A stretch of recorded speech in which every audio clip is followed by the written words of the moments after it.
Sveiki, mėlyje, tokį gražų orą, smagų gaivų orą iš tiesų. Taigi šį rytą pakalbėkime apie tai, kaip fotografuoti koncertą. Kaip tik, visai nesenai, viena mano mokinė gavo tokį užsakymą ir sako, teks fotografuoti koncertą. Bet, sako, kadangi nesu niekada bandžius, labai įdomu būtų, kaip tai padaryti ir panašiai, žodžiu, reikia patarimo, nes tikrai jaudulys didžiulis, kad nebūtų paskui panikos. Bet aš žinau, kad jinai turi gerą optiką, gerą fotoaparatą, jai turi viskas pavykti, todėl konsultacijai susitiksim, pasišnekėsim ir aš manau, kad viską išspręsim. O šį rytą aš noriu irgi trumpai papasakoti, kaip aš darydavau, nes turėjau didelę praktiką fotografuodamas irgi grupę, daug metų važinėdamas kartu ir patikėkit, kokiuose tik tai ten nebuvo tie koncertai vietose, kur ir atrodo šviečiate koks vienas prožektorius, lempa kokia ir viskas. Ir tada vis tiek fotografuoji, vis tiek padarai nuotraukų, kurios paskui gerai visai žiūrisi ir be jokių papildomų ten šviesų, turmenį blykščių ar panašiai, jos gaunasi. Tai bandysiu pasidalinti trumpai, o tuo tarpu jūs nepamirškit laiką, būtinai paspausti, būtinai prenumeruokit, mėlyje, būtinai, tai yra labai svarbu. Būtinai paspauskit skambutį, kad nepraleiskit kitų video. Pakomentuokit, tai reikia pakomentuoti ne mažiau kaip kokius 4-5 žodelius. Rašykit, ką norit, kaip norit. Dar geriau būtų, jeigu užduotumėt klausimų tam, kam rūpi fotografija. Gal pasidalinsit jūs būtent šią temą, kur jūs kur nors fotografavot, irgi koks nors koncertas vyko ten vietinės reikšmės ar dar kažkur, ir jum tai pavyko, arba jūsų prašė fotografuoti ir jum tai pavyko, nepavyko, kaip jūs darytumėt. Žodžiu, klauskit, rašykit, man irgi labai įdomu, nes tas patirtis pas mane taip pat tokia buvo, kur atrodo ne pagrindinis kažkoks buvo darbas, bet tiesiog smagu iš tiesų. Ir aišku, pasidalinkit būtinai šio video, jeigu jums patiko, arba jeigu žinot, kam yra svarbu, kas mėgsta, nori fotografuoti, bet nežino kaip. Todėl aparatas džiūsta pakabintas ant vinies ir viskas nieko, jokios iš jo naudos. Būtinai tai padarykit, mėly. Taip padarysit man tikrai daug gero, o aš būsiu be galo dėkingas ir kursiu vis naujas temas, kurios jumis paskatins. Mokytis paskatins daryti. Sužinosite daugiau, tada atsiranda ir noras fotografuoti, nes tu jau pradedi suprasti, kaip tai viskas vyksta. Gerai, mėly. Taigi turėjau aš nemažai laiko ir nemažai metų fotografuodamas su viena žymia grupe, važiuodinėdamas po koncertus ir juos fotografuodavau. Ir man buvo iš tiesų labai tokia, gera patirtis. Nes fotografuoti tokiom sudėtingom sąlygom, tai iš tiesų nėra paprasta, kai tu turi galvoti, kaip tai padaryti, kad nebūtų atlikėjas sujudėjęs, kad nebūtų galbūt žiūrovai sujudėję ten taip, kaip nereikia. Kai kuriuose vietose tai yra ir smagu net, kai tu matai, kad vyksta kažkoks judesys, ten šoka žiūrovai ir panašiai. Bet visą šitą reikia įvertinti ir suprasti visų pirma, ko tu nori. Ko nori, kokią nuotrauką turi tau gautis. Ar būtent tas sujudėjus turi tau gautis ir tada bus teisinga. Ar atvirkščiai turi būti tarytum užšaldytas atlikėjas ar klientas, ar šitie žiūrovai ir panašiai, kurie nesujudėję, ryškus, aiškus. Pagaliau, kad krintanti šviesa, tie vadinami prožektoriai, šviesos, kurios ten blyksi, šviečia kartais iš visų pusių, o kartais, kaip sakiau, tik tai vienas koks prožektorius atsuktas, kad tie atlikėjai matytųsi, o visi kiti žiūrovai ten stovi kur nors visiškoj tamsoj. Ir taip toliau, prie viso šito dalyko reikia prisitaikyti ir sugalvoti, kaip tai veikia. O kad prisitaikyti ir suprast, kaip tai veikia, mums reikia žinoti pagrindinius 3 nustatymus. Tai kaip išlaikymas, diafragma ir jautrumas. Kaip tai padaryti ir taip toliau. Taigi, optika be galo svarbu tokiom sąlygom. Pamenat, praeitoj temoj kalbėjau apie šviesius objektyvus. Taigi, jeigu tu tamsius turi objektyvus, kurių diafragma prasideda nuo 3,5, tai koncertas, fotografavimas kaip ir baigtas, ko gero. Diafragma turi būti jau minimum 2,8 objektyvo. Jeigu tu turi tos objektyvus, kurie yra su 1,4, tai šviesus objektyvai, tada jau gerai. Iš tiesų, reiškia, tu galėsi turėti galimybės. Bet vėlgi, kad 1,4 diafragma yra, tai nereiškia, kad tu ir fotografuosi tokią diafragmą, nes tau reikia daugiau šviesos, tu ją atsidaręs darai. Ne, mėlyje, kaip aš esu jau minėjęs ir ne kartą, neprisižaiskit ir negalima visko fotografuoti atidarius su 1.4 arba 1.8 diafragmą, nes jūs prarasit ryškumą. Gerai, jeigu atlikėjas sėdi ant kėdės, nejuda, groja su gitara, pavyzdžiui, ir panašiai, tai ko gero tokiu atveju galima pabandyti ir aš net rekomenduočiau pabandyti bent keletą kadrų. Bet jeigu jisai vaikšto po sceną, mėlyjei, niekaip. Su 1.4 ir aš jau esu pasakojęs tokią istoriją, kaip aš savo mokiniam daviau užduotį ir mes iš tiesų nuvažiavom pafotografuoti koncertą, kuris vyko Kauno centre. Vat ir sakau, šiandieną fotografuojam su 1.4 diafragma. Ir spėkit, kiek buvo ryškių nuotraukų. Faktiškai jos nei vienos nepadarė. O pas mane buvo. Kodėl buvo ryškios? Todėl, kad aš žinojau, kaip reikia elgtis su 1.4 diafragma. Mėlyjei, su 1.4 ar 1.8 diafragma ryškumo gylis labai mažas. Ir jeigu tu suvedėjai ryškumą į objektą, o objektas arba atlikėjas nors žingsniuką čiudėjo į priekį arba atgal, reiškia jis išėjo iš ryškumo zonos. Todėl ir tampa nuotrauka neryški. Štai kodėl negalima žaisti su pilnai atvira diafragma. Tai štai, nuo ko atrodo pradėtum, ne, daryti? Aš taip įsivaizduoju. Pirma, aišku, įvertinti sąlygas, įvertinti šviesą ir žiūrėti, iš kur jos krenta, kaip jos krenta. Dabar įvertinti, sakys, kokią išlaikymą. Žiūrim, ką veikia atlikėjas. Jeigu atlikėjas, to atlikėjo koncertas, viskas ramiai, visi muzikantai savo vietose, ten groja, kas su klavišais, kas ten su gitara, kas ten dar. Ir jie ramus, tai yra, tiesiog tokia grupė. Tai kur kas paprasčiau, nes jie visi stovi vienoj vietoje. Ką tai reiškia? Tai reiškia, kad tu gali pasidaryti ilgesnį išlaikymą. Pavyzdžiui, galbūt nuo 1.60, 1.50. Aišku, turi stovėti tikrai, kiek įmanoma, ramiai ir pats. Nes prie tokio išlaikymo tu ir pats gali dar sujudinti, jeigu bandysi viską ten padaryti greitai, kažkaip tai greičiau. Taigi, 1.60. Tiesa, režimas programinis turėtų būti M. Tik tai M režimu, tai yra manual, kai tu viską nustatai pats. Tiek išlaikymą, tiek diafragmą, tiek jautrumą. Jautrumas taip pat turi būti manual. Tai yra rankinis, kurį tu pats nustatai. Atsiminkit, jeigu nors kažką vieną iš šitų nustatymų paliksi automatinį, reiškia, jūs turėsite daug problemų greičiausiai ir jums nepavyks. Taigi, nustačius išlaikymą, pavyzdžiui, 1.60, jūs jau žinot, kad išlaikymas yra nustatytas. Toliau jums reikia nustatyti diafragmą. Kaip aš sakiau, nustatykit 2.8, 2.5. Ir kol kas palikit, ir kaip ir sakau, pamirškit išlaikymą. Tik tuo atveju atidarykit galbūt daugiau pabandymui. Jeigu atlikėjas tikrai niekur nevaikšto, sėdi vietoje kokios ten kėdės ir groja ten, pavyzdžiui, gitarą, ne? Tai jūs tada pabandyt būtinai.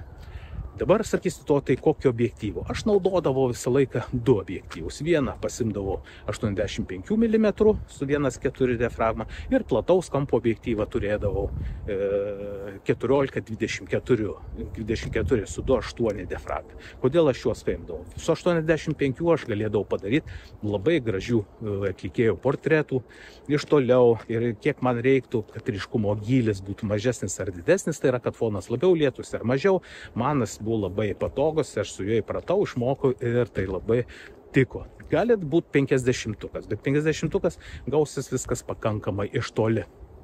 Vis tiek koncertą fotografuojant dažnai reikia artinančio objektyvo. Bet jis turi būti, kaip sakau, šviesus. O su plačiakampiu aš būdavau kitą kartą užlipu ir ant scenos iš atlikėjam iš nugaros ir fotografuoju kartu su atlikėjas visus žiūrovus, kad dar ir jie matytųsi. Aišku, jeigu jie pakankamai apšviesti, pavyzdžiui, gali būti nuo scenos jie irgi pakankamai gerai apšviesti. Tai štai tokie 2 objektyvai naudojami. Toliau, diafragmą išlaikymą mes jau kaip ir pasirinkom ir dabar žiūrim, pabandom būtinai pirmąjį kadrą. Kai padarom pirmąjį kadrą, mums jisai ir pasako, ar ekspozicija gera, teisinga ar ne. Jeigu tai matom, kad per šviesu, mes galime sumažinti jautrumą. Garantuotai jis pas jumis bus padidintas. Visą laiką tokioje tamsoje prie prožektorių jis nebus tikrai 100. Taigi visų pirmiausia, mes mažinam jautrumą. Bet jeigu kažkokiu būdu atsitiktų taip, kad ten tiek daug šviesos, kad jautrumas sumažintas ir jo nėra kur mažinti, aišku, tada mes galim padidinti išlaikymą. Tai yra pagreitinti skaičių. Ne 1/60, o 1/125, pavyzdžiui, ar ne? Bet paprastai taip nebūna tokioje aplinkoje, todėl žaidžiama yra su jautrumu. Taigi, mėlyje, kai tik tai pabandėm ir matom, kad nuotrauka mums per šviesi, tada mažinam jautrumą, jautrumo skaičių. Dabar, mėlyje, noriu, kad jūs šitą ir atliktumėte irgi tokią praktiką ir tiesiog treniruotumės. Jeigu jūs ruošiatės fotografuoti, o tai toks laiko metas ir gali būti, kad koncertai vyks prie visokių eglučių ir jūs norėsite pafotografuoti, tai čia reikia pasitreniruoti žaistų jautrumu. Tai yra pasitreniruoti tai, kad jūsų pirštai turi būti uždėti ir, kaip sako, tamso jaust, kur yra jautrumo knopkelė ir kur yra ratukas, kad reikalu esant paspaudžiat knopkelę, pasukat ratuką ir jūsų jautrumas iškart sumažėjo arba iškart padidėjo, kad viskas vyktų pakankamai aiškiai ir greitai, kad nereiktų nusiėmę žiūrėti, kur čia yra, kur čia ką pasukti ir panašiai. Tam ir reikalinga būtent šitą praktiką. Ir tą praktiką reikia ją tiesiog sukiot, kaip sako, užsimerkęs arba kaip tas muzikantas groja ir jisai nekreipia dėmesio, gali tau anekdotus pasakot arba kokias nors pasakas, bet pirštai vis tiek groja ir muzika skamba puikiai. Čia tas pats, būtent įsitreniruot, kad tu paspaudai ir, kaip sako, pasukai ir jauti, kai tas ratukas tik keletą ir tu žinai, kad jisai pasisuko būtent kelias padalėlės. Tai yra tiesiog labai svarbu. Taip tu galėsi greičiau žymiai nufotografuoti tą objektą, ką jis, pavyzdžiui, ten veikia. Nes visą laiką įdomus kadras, kai kažką pastebi, kai kažkas vyksta ir tu nori greičiau nufotografuoti, o pirmas kadras pukštisai gaunus per tamsus arba per šviesus ir tu tada greit susivoki, ką reikia daryti. Ir paimi jautrumą. Būtent tokiu atveju yra reguliuojamas jautrumas. Bent jau mano atveju. Gal jūs kokiu turit kitokių. Jautrumo didinamas, mažinimas, jisai būtent padeda tau sureguliuoti tinkamą ekspoziciją ir tai viskas įvyksta. Kodėl jautrumas? Todėl, kad tu jau pasirinkęs diafragmą ir išlaikymą tokį, kokį tau reikia. Todėl, kad patamsint arba pašviesint beliko tik jautrumas. O jautrumo įsitreniravęs tu jauti, kur yra ta, reiškia, knopkelė ir su reguliavimo ratukas, tu žymiai greičiau atliks ir viskas įvyks labai greitai, jeigu tu išsitreniruosi. Yra tai patogu. Kaip treniruotis? Kitas patarimas. Treniruotis galima taip. Pavyzdžiui, kur nors ypač lauke išėjai, kai dabar tamsu, kur ten šviečia kokią lempą gatvės ar panašiai, ir pabandyk tu žmogų, tarkim, fotografuoti šalia lempos arti, nufotografuoti, nustatęs išlaikymą ir diafragmą ir bandyk dabar su jautrumu. Nustatyk jautrumą tinkamą, nufotografuok. Viskas gerai, tvarkoj. Dabar tu pastatyk tą žmogų toliau ir įsivaizduok, kad tas žmogus, kur toliau stovi nuo lempos, kur yra tamsiau, kad jisai stovi grinai kaip žiūrovas. Ten, kur pirmą kadrą padarai, tai kaip atlikėjas prie šviesos, lempa šviečia, apšvietė jį, tu nustatei, o toliau, kur tamsiau, tai kaip žmogus, kaip žiūrovas. Ir štai tu jautrumą vėl turi padidinti, kad tas žmogus ten toliau tamsoj būtų su teisinga ekspozicija. Tai yra, kad jisai aiškiai matytųsi. Normaliai, aiškiai matytųsi. Ir kai tu tai padidini, tu įsimeni, kad aha, štai prie tokio jautrumo, reiškia toj vietoj fotografuoti. Kodėl to reikia? O reikia dėl to, kad šitie žiūrovai irgi būna kažką veikia, kažkaip tai elgiasi įdomiai ir kartais tu nori nufotografuoti. Ir jeigu tu neįsiminsi, kokį jautrumu fotografavai, į juos atsukęs prieš tai, gali būti, kad tu turėsi vėl daryti keletą kadrų, bandymų, kad tau pavyktų. Ir jau viskas ir pažiūrės, kad jau žiūrovai nurimo, ten kažką tai toliau stovi, savo žiūri vėl ir neįdomu. Ir reiškia, tu praradai kadrą. Štai kodėl yra ta treniruotė. Ir kai tu įsimeni, jau tu atsimeni, kad aha, į žiūrovus atsukus jautrumo dydis maždaug bus toks.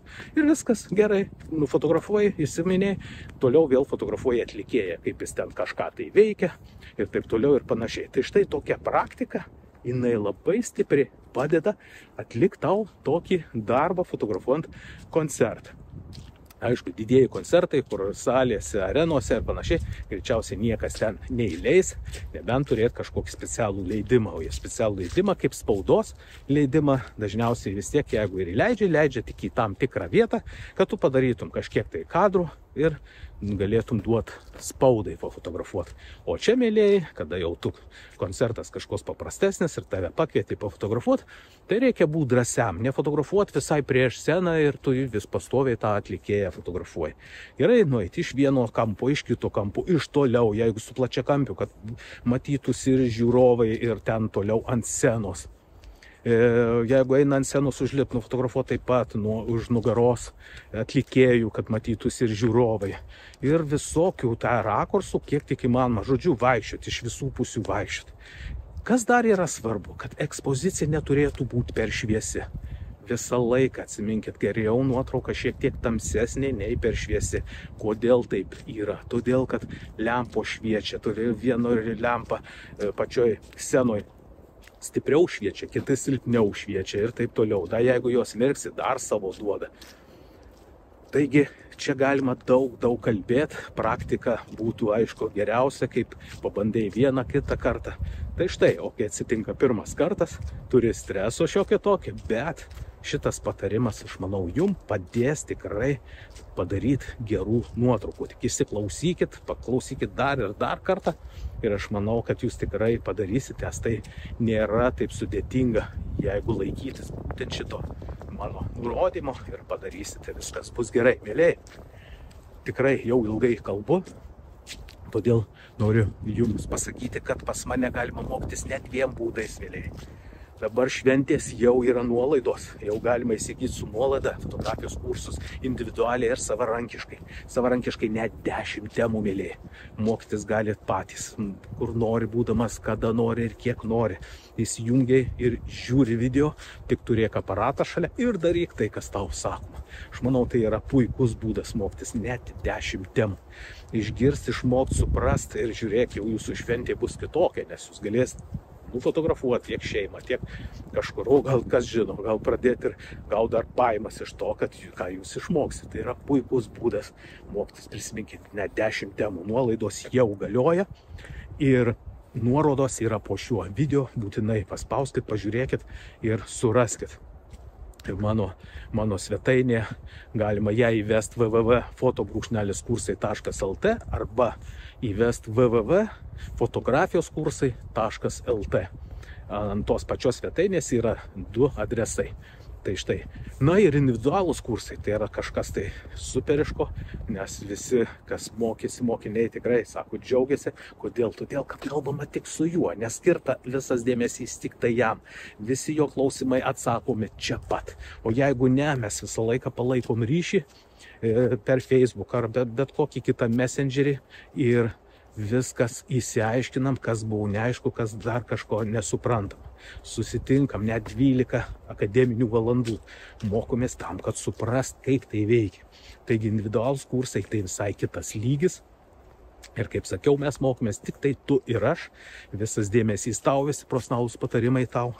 Tai štai tai padeda išmokti geriau, suprast geriau ir naudotis tą informaciją ir tikrai daug mano mokinių dirba, jau fotografuoja ir visokias šventes, daro daug visokių šeimos arba ten poros visokių fotosesijų. Tai yra iš tiesų nuostabu. Tai man tai labai smagu girdėti, kai taip vyksta. Taigi, mėlyje, ir šio kurso nuoroda yra po šiuo video ir ji yra jau su nuolaida, todėl naudokis progą, įsigyk ir galėsim pradėti mokytis čia pat arba po švenčių, po naujų ar po kalėdų. Svarbiausia, kad neprarask nuolaidų. Taigi, mėlyje, na ir pabaigai vėl priminsiu, laikas, prenumerata, skambutis paspaustas, visą šitą žinot, ką reikia padaryti ir padarykit. Būtinai pakomentuokit, pasidalinkit. Taip jūs man padėsit, o aš jum. Taigi, mėlyje, iki sekančio karto, iki sekančio susitikimo, visiems geros šventės. Tiesa, primenu, kad ko gero dabar jau bus ne trečiadieniais 20 val. O ketvirtadieniais 20 val. Taigi, biški pakeičiam laiką, manau, kad nuo to niekas nepasikeis, kas tai laukit, tai sulauksit ir ketvirtadienio, manau, kad viskas bus aišku ir paprasta, viskas, mėly. Iki sekančio susitikimo, iki sekančių video ir pamokėlių. Visiems iki.